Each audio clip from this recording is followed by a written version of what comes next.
Muito que bem, senhoras e senhores, eu sou Felipe Noronha, este é o Eu Vim de Santos. O Santos apresentou agora há pouco, na verdade anunciou agora há pouco, nessa quarta-feira, o Mike, mas tivemos vídeo já na semana passada, assim que diversos setoristas confirmaram a contratação. Então, se você quer um vídeo analisando o Mike, tem aqui no canal, inclusive no final colocarei ao meu lado nos relacionados. Mas hoje, também um dia sem grandes notícias, eu resolvi falar um pouquinho do Robinho Júnior, um jogador que estreou basicamente há 2 semanas, né, naquela vitória contra o Flamengo, e que somou até aqui 3 jogos, eu não estou contando o amistoso, eu sei que ele estreou no amistoso, falando dos jogos do Brasileiro, em 3 jogos somou 52 minutos, mais alguns de acréscimos. Jogador que nas 3 partidas entrou na ponta direita e tem só 17 anos, ele só faz 18 em dezembro, o aniversário dele é em dezembro. Então é muito jovem, ele sequer era titular do Sub-20 e não era do Sub-17 ano passado, o Sub-17 que venceu o Campeonato Paulista.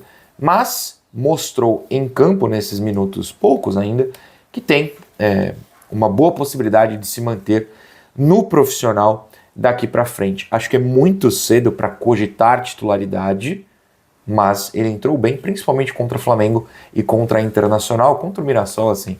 Nem se Pelé, no auge, entrasse, solucionaria os nossos problemas naquele dia. Então, quero fazer uma análise aqui honesta de alguns pontos positivos, outros que não foram tão positivos assim nesses minutos, para a gente poder conversar sobre uma das revelações do Santos nessa temporada. Se você não viu, inclusive segunda-feira teve um vídeo sobre o Bom Tempo aqui, com imagens, com teorias, para que ele possa ser titular como deve ser. Eu só não cogitei o Bom Tempo na ponta direita, porque eu jamais imaginaria que o Kleber Xavier iria inventar uma dessas nos treinos dessa semana. Mas até segunda-feira, o Santos só volta a jogar segunda, obrigado Moto que está passando, a gente discute essa ideia. Na live do trio dessa quarta, inclusive, discutimos um pouquinho aqui. Vou falar sobre Robinho Júnior e, enfim, o que ele tem feito de bom e no que ele careceu, assim, de mostrar algo mais positivo, por assim dizer. Antes de mostrar imagens, né, do Robinho Júnior, colocarei aqui durante a edição, durante os comentários, algumas imagens dessas atuações nas 3 partidas. Lembro, claro, que a GoCase está com a gente e agosto está chegando. Agosto é Dia dos Pais e uma bela garrafa térmica para o seu pai levar para o trabalho, para o exercício físico, para a pelada dele do meio da semana, por que não? Várias opções. É um dos presentes que você pode comprar na GoCase. Você pode personalizar com o nome dele, botar um pai, enfim, como queira, escolher um belo número, o símbolo do peixão em várias versões, tem branca, tem listrada, tem preta, enfim, usa o cupom 20 Santos na GoCase, o QR Code está na tela, o link na descrição, para você fazer uma ótima escolha de presente para o Dia dos Pais. Vamos falar de Robinho Júnior. 2 coisinhas assim que me preocuparam nesses poucos minutos.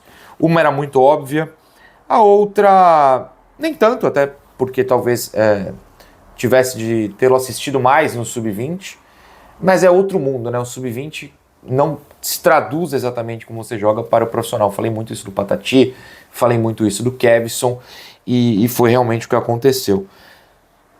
A parte muito óbvia do Robinho Júnior é que o físico ainda preocupa.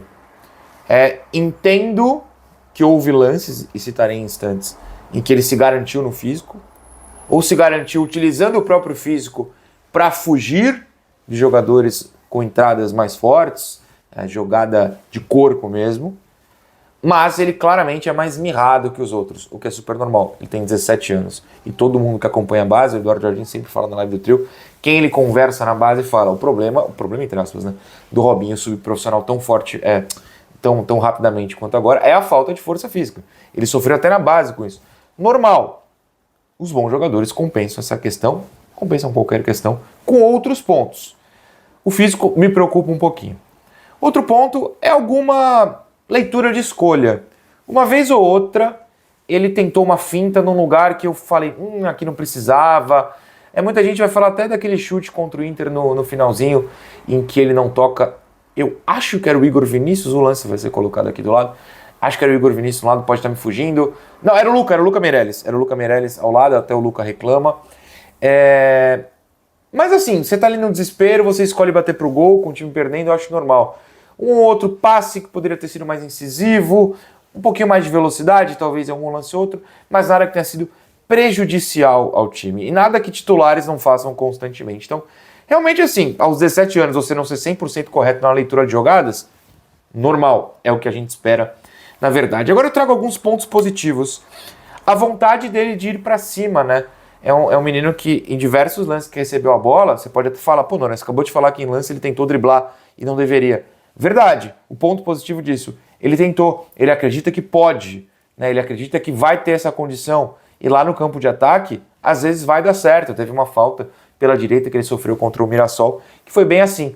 É legal ele ter essa coragem, não entrou com medo, pelo menos não me pareceu, em nenhuma das 3 partidas. Inclusive contra o Mirassol, porque o time estava tomando uma paulada, e ele, foi pro jogo. É o que ele tinha que fazer. A questão física, né? Que eu falei, que às vezes dá pra ver que ele é um pouco mirrado, mas que um lance ou outro ele consegue escapar de uma chegada mais forte e tal. E tem aquele clássico já lance contra o Flamengo, em que ele é cercado por 2 jogadores do Flamengo no bote no meio campo, e consegue ficar com a bola, girar e sair com ela dominada.